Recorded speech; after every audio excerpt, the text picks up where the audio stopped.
ইতিমধ্যেই আমাদের মধ্যে উপস্থিত হয়েছেন 92। আমরা পেয়ে গেছি সম্পাদক জয়বন্ধু মুখার্জিকে। খুব সুন্দর একটি খুঁটি পুজোর আমরা আজকে প্রত্যক্ষদর্শী হলাম। 75তম বছর ঢাকুরিয়া শহীদনগরের। একটু যদি প্লিজ বলেন। দেখুন, আমাদের 75তম বর্ষ। এবছর আমাদের থিম হচ্ছে জীবনের স্রোত। জীবনের স্রোত মানে প্রত্যেকটা মহিলার মধ্যে, আমরা মহিলাদের মধ্যে দুর্গা ঠাকুরকে ফুটিয়ে তুলতে চেয়েছি। যারা এই প্রান্তিক, যারা আমাদের বাড়িতে ধরুন স্টেশনে ট্রেনে করে যারা আসে, তাদেরকে নিয়ে মেনলি আমাদের থিমটা। পৌরপিতার কাছ থেকে শুভেচ্ছা। সংঘ একটা খুব অর্গানাইজ ক্লাব এবং আশা করব এই বছরের দুর্গাপুজো তাদের একটা চমক থাকবে। আর তার উপরে সর্বোপরি 75তম বছর, সুতরাং সব মিলিয়ে একটা ভালো কিছু অপেক্ষা করছে মানুষের জন্য।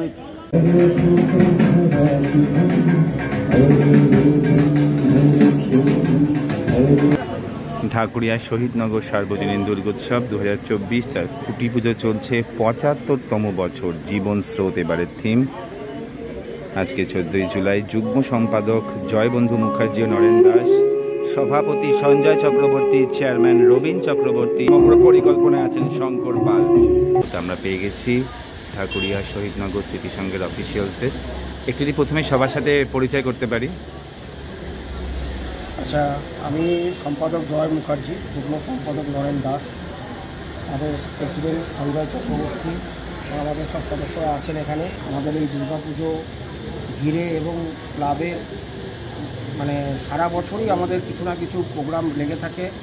আমাদের এই ক্লাব মোটামুটি দক্ষিণ কলকাতায় মানে বিশেষ পরিচিত ক্লাব। প্রথম বছর তো কি এক্সট্রা আমরা এক্সপেক্ট করতে পারি? আমরা দুর্গাপুজোটাকে আমরা আরও সুন্দরভাবে প্রতি বছর যেরকম করি তার চাইতেও আমরা বেশি সুন্দর করে করব। কাজকর্ম হয়, সামাজিক কাজ, খেলাধুলো, সাংস্কৃতিক বিভিন্ন কাজগুলোকে আরও সুন্দরভাবে আমরা পরিবেশন করব। আজকে অনুষ্ঠানটা শুনলাম। আর সামাজিক কি কি প্রকল্প আপনাদের হয়? সামাজিক প্রকল্প বলতে আমরা নানান রকম অ্যাক্টিভিটিস করি, সোশ্যাল অ্যাক্টিভিটিস। যেরকম হচ্ছে ধরুন কোনো মুমূর্ষ রোগীকে এখান থেকে আমাদের নিজস্ব অ্যাম্বুলেন্স আছে, মৃত যে গাড়ি তার সেটাও আছে। তারপরে ধরুন আমাদের সামাজিক অনুষ্ঠান কোনো দুস্থ লোককে এখান থেকে ক্লাবের পক্ষ থেকে যতটা পারা যায় সহযোগিতা করা যায় আর্থিকভাবে হোক।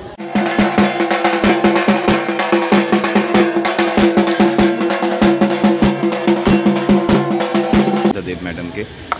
ম্যাডাম, 75 বছরের পুজো, আপনি কত বছর যুক্ত এই পুজোর সাথে? আমি ওতপ্রোতভাবে যতদিন হলো জনপ্রতিনিধি হয়েছি 20 বছর। 20 বছরের সাথে এর সাথে আমি যুক্ত আছি। শহীদ স্মৃতি সংঘের বিভিন্ন ধরনের কাজ, শুধুমাত্র সাংস্কৃতিক উৎসবই নয়, ওরা বিভিন্ন ধরনের কাজ সমাজের কাছে যেতে যেটা অর্থনৈতিক দিকে যারা পিছিয়ে আছে সেই সমাজের ভেতরেও এরা নিয়ে নানা রকম কাজের সাথে যুক্ত আছে।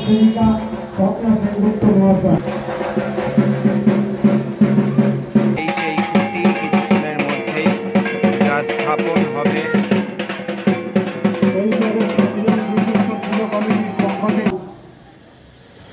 আমিও শহীদ স্মৃতি সংঘের একজন সদস্য। জয় আমাকে আসলে অনেক ক্লাবের কর্মকর্তাদের ডাকেন, তো তাই আমরা যেহেতু বাবুবাগান পুজো করি। সংঘ 75 বছরে পা দিল, তো আমরা অনেক আশা আমাদের। গত 3-4 বছর ধরে আমাদের থিম পুজো হচ্ছে, তো এবছর একটা নতুন কিছু থিম নিয়ে শহীদ স্মৃতি সংঘ আসছে।